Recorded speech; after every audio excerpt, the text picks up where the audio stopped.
আসসালামু আলাইকুম। হ্যালো বন্ধুরা, কেমন আছেন? একটি নির্দিষ্ট কোণকে সমদ্বিখণ্ডিত করতে হবে টিউটোরিয়ালের পক্ষ থেকে সবাইকে শুভেচ্ছা ও স্বাগতম জানাচ্ছি। আমি মোহাম্মদ মুনজিল হোসেন। আজ আমরা শিখব যে কোনো একটি কোণকে কিভাবে সমদ্বিখণ্ডিত করতে হয়। আসলে জ্যামিতিক অঙ্কনের সময় কিন্তু আমাদের এই কোণকে সমদ্বিখণ্ডিত করা প্রায় সর্বক্ষেত্রে প্রয়োজন হয়। যে কারণে ভিডিওটি ভালো করে জানার দরকার এবং শেখার দরকার আসলে। যারা জানেন তাদের তো কোনো প্রয়োজন হয় না। কিন্তু যারা জানে না তাদের ভিডিওটি তাদের জন্য খুবই জরুরি। তাহলে আমাদের প্রথমেই আমরা ভিডিওর কিসের উপর সেটা আমরা একটু লিখে দেখাই। একটি নির্দিষ্ট কোণকে সমদ্বিখণ্ডিত করতে হবে। আমরা তাহলে এখন মূল কাজে চলে যাই। প্রথমে আমাদের কোন কাজটি করতে হবে? কোণকে সমদ্বিখণ্ডিত করা মানে কোণটা তো আগে নিতে হবে। তো প্রথমেই আমরা কোণ নেই। আমরা কোণ নেওয়ার জন্য কি করতে হয়? স্কেল লাগে। আমরা স্কেলটা নিয়ে নেই। একটি জিনিস খেয়াল রাখবো, একদম হাতে কলমে কাজটা শিখব। স্কেল কম্পাস ব্যবহার করে শিখব। মানে নিজে হাতে যেভাবে কাজ করা হয় সেভাবে কোনো যে কেউ দেখলে এই কাজটি করতে পারবে বলে আমি আশা রাখি। তাহলে এইখানে আমরা এই স্কেল নিলাম, এই কোণের একটি বাহু এরকম করে আমরা এঁকে নিলাম। আশা করি এই বাহুটা আঁকাতে বোঝা গেছে। এখন কোণ আঁকার জন্য কি করতে হবে? আরেকটি বাহু কোণের আঁকতে হবে। আমরা স্কেলটাকে ঘুরিয়ে নেই এইভাবে, একদম এইভাবে ঘুরিয়ে নিয়ে আমরা এখানে কোণের আরেকটি বাহু আঁকায় দিলাম। এই তো কোণটা আপাতত কোণ অঙ্কিত হয়ে গেছে। আমরা এখন স্কেলগুলি সরিয়ে নেই। এখানে দেখতে পাচ্ছে যে একটি কোণ অঙ্কিত হয়েছে। এই কোণকেই সমদ্বিখণ্ডিত করতে হবে। এখন কোণের বাহুগুলোর নাম আমরা দিয়ে দেই। এইখানে নাম দিয়ে দিলাম আসলে এ, শীর্ষবিন্দুটির নাম দিলাম আসলে বি, এবং এইখানের এই বিন্দুটির নাম দিয়ে দিলাম সি। তাহলে কোণ এবিসি অঙ্কিত হলো। এই কোণ এবিসি কে সমদ্বিখণ্ডিত করতে হবে, এটি আমাদের মূল কাজ আসলে।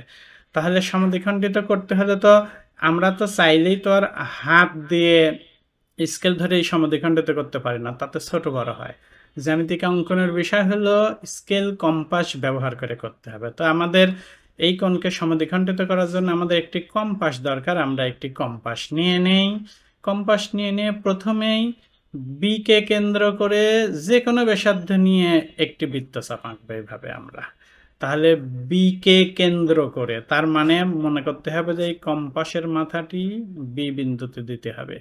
এটি আসলে অঙ্কনের গ্রামার একটি, যা হলো যে বিন্দুকে কেন্দ্র করে কম্পাসের মাথাটি সেই বিন্দুর উপর বসবে। এটা সহজ কথা, মনে রাখতে হবে।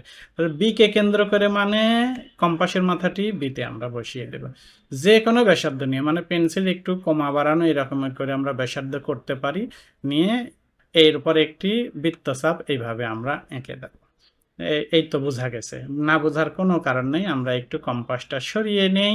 দেখা গেল যে এই বৃত্তচাপটি এ বি কে এই বিন্দুতে ছেদ করেছে, বিসি কে এই বিন্দুতে ছেদ করেছে। আমরা এই বিন্দু দুটির নাম দিয়ে দেই। এখানে নাম দিলাম আসলে ডি, এবং এইখানকার বিন্দুটির নাম দিয়ে দিলাম আসলে ই। আশা করি বোঝা যাচ্ছে, কঠিন কোনো কিছুই না। এখন কি করব? আমাদের আবার এই ডি কে কেন্দ্র করে এইখানে একটু বৃত্তচাপ আঁকতে হবে। তো বৃত্তচাপ আঁকতে হলেই আমাদের কম্পাস লাগবে, আমি ইতিপূর্বে বলেছি। তাহলে আমাদের কম্পাসটি নিয়ে নিতে হবে, নিয়ে নিলাম। এখন এই যে ডি কে কেন্দ্র করে, ডি কে কেন্দ্র করা মানে কি একটু আগে বলছি, যে বিন্দুকে কেন্দ্র করে কম্পাসের মাথাটি সেই বিন্দুর উপর বসবে।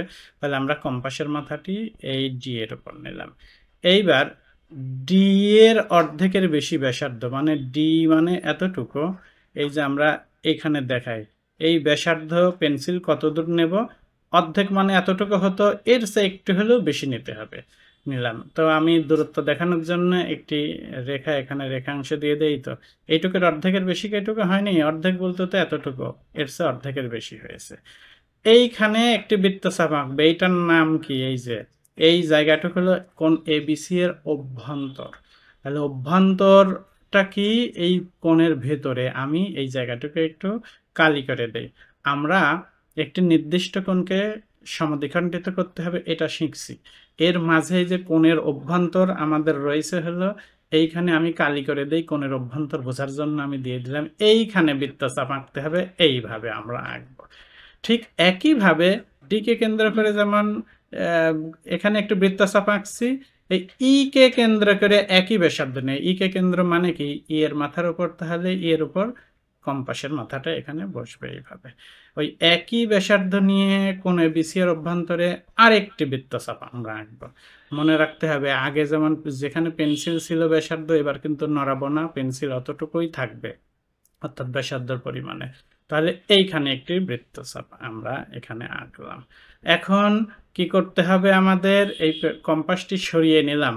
এই বৃত্তচাপ দুইটি তো একটি বিন্দুতে ছেদ করেছে, এই বিন্দুতে ছেদ করেছে, তাহলে তো এই বিন্দুটা আমরা একটা নাম দিয়ে দিতে পারি। দিলাম আসলে ও।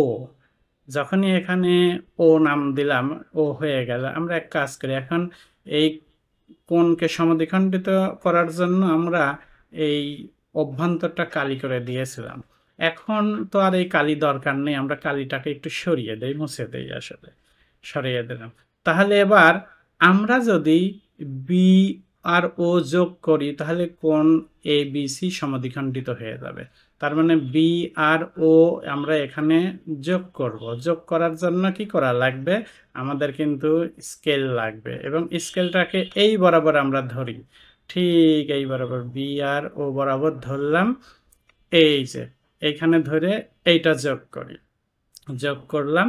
আমরা একটু সরিয়ে নেই, এটা এই যে সরিয়ে নেই, দেখা যাচ্ছে যে বিও রেখা কোণ এ বি সি কে সমদ্বিখণ্ডিত করেছে, এখানে দেখা যাচ্ছে কিন্তু।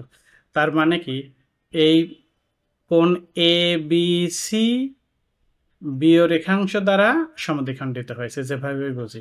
তাহলে একটি নির্দিষ্ট কোণকে কিভাবে সমদ্বিখণ্ডিত করতে হয় বা করা যায়, তা কিন্তু আমরা স্কেল কম্পাসের সাহায্যে এঁকে এঁকে দেখলাম।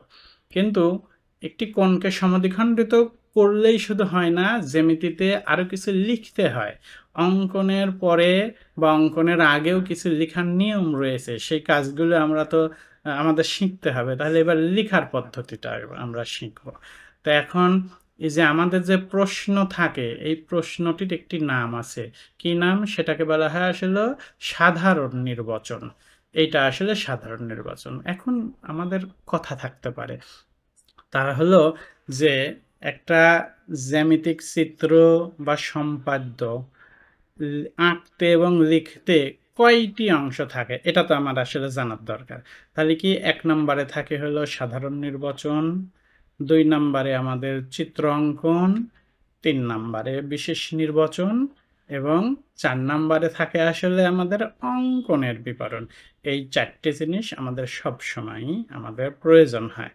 তো এই আমরা এটা ফলো করব। তার মধ্যে সাধারণ নির্বাচনটা আমাদের ইতোমধ্যে হয়ে গেছে, অর্থাৎ প্রশ্নটি সাধারণ নির্বাচন। আরেকটি কাজ হয়ে গেছে চিত্র অঙ্কন, 2টি কাজ ইতোমধ্যে আমাদের সম্পন্ন হয়েছে। তার মানে একটি নির্দিষ্ট কোণকে সমদ্বিখণ্ডিত করতে হবে। এই সমদ্বিখণ্ডিত করার পরে যে 4টি কাজ হয়, 2টি হয়ে গেছে, আর 2টি আমাদের পড়ে রয়েছে, আর বাকি রয়েছে, আমাদের সেটুকু করি। এখন এক কাজ করি, লেখার জন্য আমাদের জায়গা দরকার, আমরা এই দিকে একটু চিত্রটাকে সরিয়ে নেই, আমাদের এখানে লেখার জন্য পর্যাপ্ত জায়গা হবে। এখন একটি জিনিস খুব গুরুত্বপূর্ণ, এইখানে লিখতে হবে বিশেষ নির্বাচন।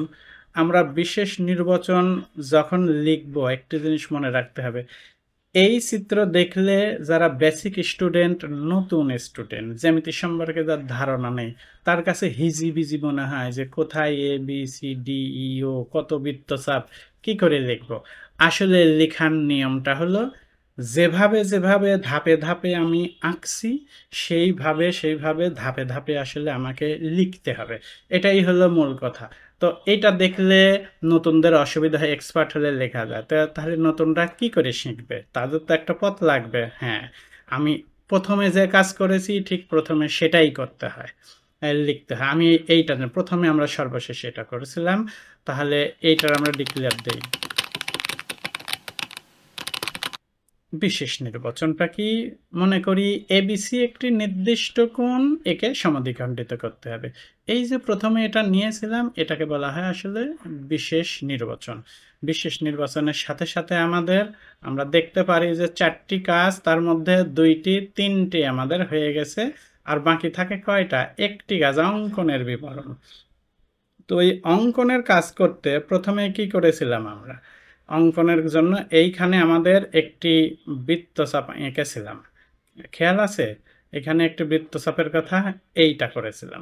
তাহলে এবার এইটা লিখব। অঙ্কনের বিবরণে কি? বি কে কেন্দ্র করে আমরা যে কোনো ব্যাসার্ধ নিয়ে এই যে এখানে একটি বৃত্তচাপ আঁকছিলাম, আমি টাইপ করে দেই। বি কে কেন্দ্র করে যে কোনো ব্যাসার্ধ নিয়ে একটি বৃত্তচাপ আঁকি। আমি কিন্তু ধাপে ধাপেই লিখব, যেভাবে আঁকছি ঠিক তারপরে সেভাবেই লিখব, এবং তারপরে যা করেছি ঠিক একইভাবে আমরা লিখব। বৃত্তচাপটি এ বি কে ডি বিন্দুতে এবং বিসি কে ই বিন্দুতে ছেদ করে, এটা তো লিখতে হবে। আমরা লিখে দিলাম এখন, এই যে বৃত্তচাপটি এ বি কে ডি বিন্দুতে এবং বিসি কে ই বিন্দুতে ছেদ করে। এরপরে আমরা কি করেছিলাম খেয়াল আছে? যে এই যে এইখানে একটি বৃত্তচাপ আঁকছিলাম। কিভাবে এই বৃত্তচাপ আঁকাতে কি কি কাজ করেছিলাম আমি তা একটু লিখে দিই। ডি কে কেন্দ্র করে ডি এর অর্ধেকের বেশি ব্যাসার্ধ নিয়ে কোণ এবিসি এর অভ্যন্তরে একটি বৃত্তচাপ আঁকে। এই ভেতরে কিন্তু এই বৃত্তচাপটা আঁকছিলাম আমি ইচ্ছা করেই, কোণ এবিসি এর অভ্যন্তরে, এটাকে আমি দাগ মানে ভিন্ন রঙের কালি দিয়েছি এটা বোঝার জন্য। তাহলে একটি নির্দিষ্ট কোণকে সমদ্বিখণ্ডিত কিভাবে করতে হয় আমরা কিন্তু ধাপে ধাপে আঁকছি এবং এখন ধাপে ধাপে লিখছি। তাহলে এইটা আমরা তো দেখলাম। তারপরে কি করেছিলাম? এখানে আরেকটি কিন্তু আমরা এরকমভাবে বৃত্তচাপ আঁকছিলাম। সেই ক্ষেত্রে কি করেছি? আবার এই একই কথা ই কে কেন্দ্র করে আমি লিখি, ই কে কেন্দ্র করে ওই একই ব্যাসার্ধ নিয়ে এবিসি এর অভ্যন্তরে আরেকটি বৃত্তচাপ আমরা আঁকছি। এরপরে কি হয়েছিল? বৃত্তচাপ দুইটি এখানে একটি বিন্দুতে ছেদ করেছিল, খেয়াল আছে কোন বিন্দুতে? সেটা আসলে ও বিন্দুতে ছেদ করেছিল। তো সেটাও আমাদেরকে কিন্তু আসলে লিখতে হয়। বৃত্তচাপ দুইটি পরস্পর ও বিন্দুতে ছেদ করে। তারপরে কি করেছি? স্কেল ধরে এই বি এবং ও যোগ করেছিলাম আমরা, এই দুটো স্কেল ধরে যোগ করেছিলাম। এই তো এইভাবে যোগ করেছি স্কেল ধরে। এখন সেটাও লিখব, বি এবং ও যোগ করি, তাহলে বিও রেখাংশ কোণ এবিসি কে সমদ্বিখণ্ডিত করে। তার মানে একটি নির্দিষ্ট কোণকে কিভাবে সমদ্বিখণ্ডিত করতে হবে আমরা তা জানছি, এবং সমদ্বিখণ্ডিত করার পরে কিভাবে লিখতে হয় তা জানছি। লেখার জন্য কয়টি অংশ থাকে তাও দেখেছি। কয়টি অংশ খেয়াল আছে? সাধারণ নির্বাচন, চিত্র অঙ্কন, বিশেষ নির্বাচন এবং অঙ্কনের বিবরণ। তো বিস্তারিত বিষয়টি দেখেছি আমি খুবই ইচ্ছা করেই খুব ধীর গতিতে এইটাকে আঁকছি এবং বর্ণনা করেছি, কেননা এই একটি নির্দিষ্ট কোণকে সমদ্বিখণ্ডিত করার মাধ্যমে জ্যামিতির অনেক অনেক বেসিক জিনিস এর মধ্যে রয়েছে, এটা শেখা হয়ে যায়, এবং এই কাজটি শিখতে পারলে অন্যান্য জ্যামিতি শিখতে তেমন কোনো সমস্যা হবে না, কেননা মূল কাজটা আমাদের এখানে অনেক কিছু হয়ে গেছে। তো আশা করি এই ভিডিওটি সম্পূর্ণ বোঝা গেছে। ভিডিওটি যদি ভালো লাগে ভিডিওতে একটি লাইক দিবেন এবং শেয়ার দিবেন, এবং আপনি যদি আমার চ্যানেলে আজই প্রথম হয়ে থাকেন চ্যানেলটিকে সাবস্ক্রাইব করবেন। আর ইতিপূর্বে যদি আমার চ্যানেলকে সাবস্ক্রাইব করে থাকেন আপনাকে অনেক ধন্যবাদ, আর চ্যানেল সাবস্ক্রাইব করে না থাকলেও অনেক ধন্যবাদ। ভালো থাকবেন, আল্লাহ হাফেজ।